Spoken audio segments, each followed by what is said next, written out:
Praise అలా దేవుని పరిశుద్ధ నామానికి మహిమ కలుగును గాక.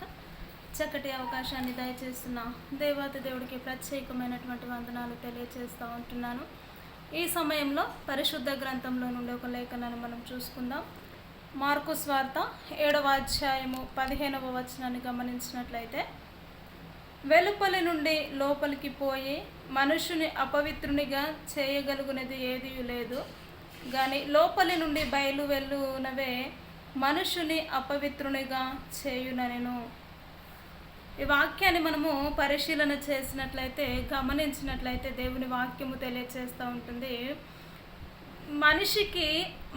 ఒక మనిషి అపవిత్రపరచబడాలి అంటే లోపలి నుండి బయటికి వచ్చేవే మనిషిని అపవిత్రపరుస్తవి అని దేవుని వాక్యము తెలియచేస్తూ ఉంటుంది. బయటి నుంచి లోపలికి వెళ్ళి ఏ మనిషిని కూడా అది అపవిత్రపరచదు అని కూడా దేవుని వాక్యము తెలియచేస్తూ ఉంటుంది.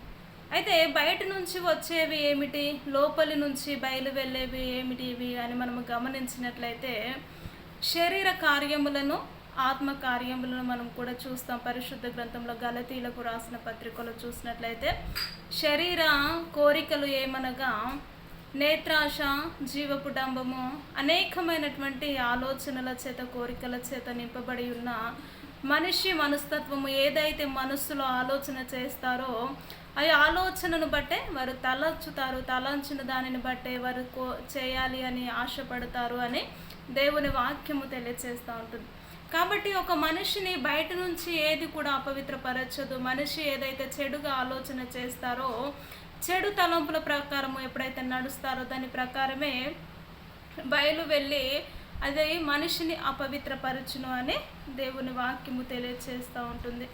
నిజముగా ఈ లోకమును మనం గమనించినట్లయితే మన ఆలోచన విధానము, ఒక ఆలోచన విధానమును బట్టే మనిషి జీవితం ఏంటో, వారి ప్రవర్తన ఏంటో, వారి నడక ఏంటో, వారి జీవిత విధానం ఏంటో తెలియచెప్పొచ్చు.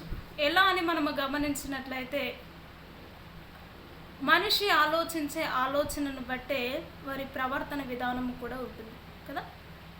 అది ఒక మనిషిని అపవిత్రపరచాలి అన్నా, ఒక మనిషిని సరైనటువంటి మార్గంలో నడిపించాలి అన్నా, మనిషి తన ఆలోచన విధానమును బట్టే నడుస్తూ ఉంటాడు. కాబట్టి మనిషికి వచ్చిన ఆలోచన విధానం కాదు, కానీ దేవుని ఆలోచన ప్రకారము ఎప్పుడైతే మనుషుడు నడుచుకుంటాడో ఆ మనుషుడు దేవుని సన్నిధిలో నిజముగా నిలబడి ఆయన ఆత్మఫలములు ఫలించే విధముగా ఉంటాయి. ఆత్మఫలములను కూడా మనము గమనించవచ్చు. ప్రేమ, సంతోషము, సమాధానము, దీర్ఘశాంతము, దయాళుత్వము, మంచితనము, విశ్వాసము అనే ఆ యొక్క ఫలాలు ఒక వ్యక్తి జీవితంలో ఉంటే అది దేవుని ఇష్టానుసారమైనటువంటి, దేవునికి నచ్చిన వారి, దేవుని హృదయానుసారుల విధముగా ఉంటారని మనం గమనించవచ్చు. కాబట్టి వాక్యమును మనం చూసినట్లయితే, ఒక మనిషి అపవిత్రపరచబడాలి అన్న, ఒక మనిషి పవిత్రపరచబడాలి అన్న తన హృదయ ఆలోచనను బట్టే నడుచుకుంటాడు అని దేవుని వాక్యం తెలియజేస్తూ ఉంటుంది. కాబట్టి నేటి సమాజంలో చూసినట్లయితే అనేకులు తన సొంత ఆలోచనల ద్వారానే తమ జీవితాలను పాడు చేసుకుంటున్న వారిని కూడా మనం చూస్తూ ఉంటున్నాం. బయట నుంచి ఒక మనిషిని ఏది కూడా అపవిత్రపరచదు అండి. మనుషులు ఒక వస్తువును, ఒక దానిని చూస్తే అందులో దేవుని కార్యాన్ని మనం వెతుకునే వారిగా ఉండాలి, కానీ ఆ మనిషి అపవిత్రపరిచే విధముగా ఉండడానికి వీల్లేదు. ఏదైనా చెడ్డ కార్యాన్ని మనము చూసినా కూడా మన మనస్సును మనము స్వాధీనములో ఉంచుకున్నప్పుడు ఆ యొక్క కార్యమును కూడా మనము ఏలుబడి చేయకుండా ఉంటాం.